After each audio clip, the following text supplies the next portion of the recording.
ये जो आए बैठे हैं 40 चोर, जिनको मशवरा करने के लिए पाकिस्तान में कोई बंदा नहीं मिलता, और जिसको कहते हैं कि नवाज शरीफ की शीन लीग, ऐसे ही है ना, नवाज शरीफ की शीन लीग, नून तो रही नहीं ना, तो शीन लीग। हम उनसे भी कहते हैं कि आप जब हमारे सामने बैठते हो, जब हमसे बात करते हो, तो कहते हो कि जनाब हम दीन का निज़ाम, आप दीन समझते हैं, हम नहीं समझते, हम तो कौम की खिदमत के लिए आए हैं। तो आपको क्या नज़र नहीं आ रहा कि चोलिस्तान में लोग प्यास से मर रहे हैं और आप कौमी ख़जाने में से करोड़ों अरबों रुपए खर्च कर कर और मुल्की जहाज़ लेकर काबीना भर कर बाहर लेकर जा रहे हो। अगर आपके पास ज़्यादा पैसे आ गए हैं तो यार उन गरीबों को पानी फराहम करो।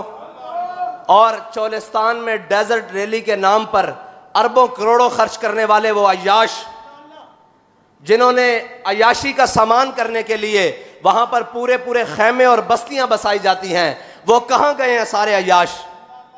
कौम को नजर आते जी बाद में, वो चंद लोग हैं, वो भी दीनी लोग हैं जो उनको पानी फराहम करने के लिए वहां पहुंच चुके हैं। अभी तक और तो कोई नहीं पहुंचा। वो सारे दीन का दर्द रखने वाले हैं, कौम का दर्द रखने वाले, वो सारे लोग उनको पानी फराहम करने के लिए पहुंचे हैं। वो कहां गए अय्याश बदमाश जो वहां पे करोड़ों अरबों रुपए में सिर्फ डेजर्ट रैलियां गाड़ियां भगाने जाते हैं? उनका पैसा क्या अय्याशी के लिए है? उनका पैसा क्या बदमाशी के लिए है? उनका पैसे में से क्या गरीबों का हिस्सा कोई नहीं है कि वो करोड़ों का और अरबों का डीजल वहां लगाते हैं, रात के खैमे बसते हैं और जो भी करतूत करते हैं उससे हमें कोई गर्ज नहीं। लेकिन क्या गरीबों को साफ पानी भी नहीं वो दे सकते? क्या उनकी मदद के लिए कोई पानी का इंतजाम भी नहीं कर सकते? भाई मसला यह है कि पानी अगर रुक जाए तो ऊपर अमीरुल मोमिनीन हजरत उमर बैठे हों तो वो खत से चल पड़ता है, लेकिन अगर ऊपर ऐसे लाइन बैठे हों, ऐसे कमाश बैठे हों, ऐसे बदकार बैठे हों और ऐसे वो बैठे हों तो पानी ज़ेरे ज़मीन चला जाता है। अल्लाह ताला किसी कौम के ऊपर इतना अजाब नहीं जाता कि वो प्यास से मर जाएं। अल्लाह ताला बारिशें बरसा देता है, वो कहीं ना कहीं रहम कर देता है। लेकिन इस कौम जिसने 70 साल से सूद खाया हो, सूद का निज़ाम चलाया हो, अल्लाह और उसके रसूल से दुश्मनी की हो और कुफ़ार से दोस्ती की हो, कुरान में अल्लाह ताला कहता है या अय्युहल्लज़ीना आमनू ला तत्तखिज़ुल यहूद वन नसारा औलिया बाद मौलिया बाद। जब अल्लाह ताला कुरान में वाज़े फरमा दे, लेकिन उसके मुकाबले में हम वज़ीर ख़ारजा बनने के बाद पहला दौरा ही अमेरिका का जाना समझें, तो फिर हम क्या समझें? इस मुल्क के बागडोर किन के हाथ में है? इस मुल्क का मुस्तकबिल किसके हाथ में है? इस मुल्क के साथ खिलवाड़ करने वाले कौन हैं? वो सारे यही तो हैं जो आप और मेरे सामने फिर रहे हैं। कभी इनका किबला अमेरिका होता है, कभी इनका किबला चाइना होता है, कभी इनका किबला रशिया होता है। इन्होंने बैतुल्लाह को कभी किबला माना ही नहीं, इनके दिलों में कभी ईमान उतरा ही नहीं, इन्होंने कभी रब को रब माना ही नहीं, रसूल को रसूल माना ही नहीं। वरना सूद जैसी लानत जिसने आज मुल्की मईशत को, अच्छा जी सारी बातें करते हैं, वो कहते हैं जी मौलवियों ने कख नहीं छोड़ा। अब मुझे बताओ कि मौलवियों ने 200 रुपए का डॉलर किया है? मुल्की मईशत के रिजर्व्स मौलवियों ने खाए हैं, मौलवियों ने सरे माल बनाए हैं, दीनी लोगों ने सरे माल बनाए हैं। इस मुल्क की मईशत के अंदर जितना बेहतरीन किरदार दीनी जमातें और दीनी लोग अदा कर चुके हैं उतना कोई कर ही नहीं सकता, जिन्होंने बगैर किसी फंडिंग के लोगों के बच्चों को तालीम दी है और मुफ्त तालीम दी है और खाना भी दिया है इसी कौम के पैसों से इकट्ठे करके।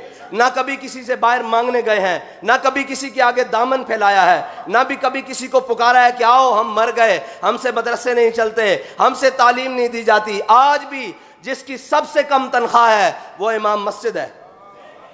आप पूरे पाकिस्तान में सर्वे कर लें, आज भी जिसकी सबसे कम तनख्वाह है वो मुअज्जिन है मस्जिद का। आज भी जिसकी सबसे कम तनख्वाह है वो, अगर आप उसका सरकारी किसी मुलाजिम से मुवाजना करें तो एक खतीब कम अज कम 20वें ग्रेड का अफसर बनता है। मस्जिद का खतीब 20वें ग्रेड का अफसर बनता है। आप पता करके आए कि वो सरकारी आदमी कितनी मराहत और कितनी तनख्वाहें ले रहा है। और एक खतीब जुम्मा भी पढ़ाता है, जनाजे भी पढ़ाता है, निकाह भी पढ़ाता है और तमाम मसाइल भी लोगों के हल करता है और सारी चीज़ें हल करता है। क्या हमने पाकिस्तान को बिगाड़ा है? आज कहाँ गए वो जो कहते थे जनाब मईशत के लिए मईशत मईशत? आपने पाकिस्तान को उस मकाम पर लाकर खड़ा कर दिया है कि आप इसके अंदर अगर कोई बेहतरी ला सकता है तो वो अल्लाह और उसके रसूल का निज़ाम ला सकता है, और वो सूद से निजात के बाद आ सकती है। वो गुनाह उलमा बैठे हैं, सारी पूरी दुनिया से पूछो, हर गुनाह की अल्लाह ताला ने सजा रखी है, लेकिन जितनी बड़ी सूद की सजा है उतनी बड़ी किसी की नहीं है। अल्लाह ताला ने सारे गुनाहों के बारे में तफसील दी, लेकिन फरमाया सूद खाने वाला भी, देने वाला भी, लिखने वाला भी, मुआवनत करने वाला भी, इसमें किसी हालत से कोई शरीक हो गया वो भी मरदूद है।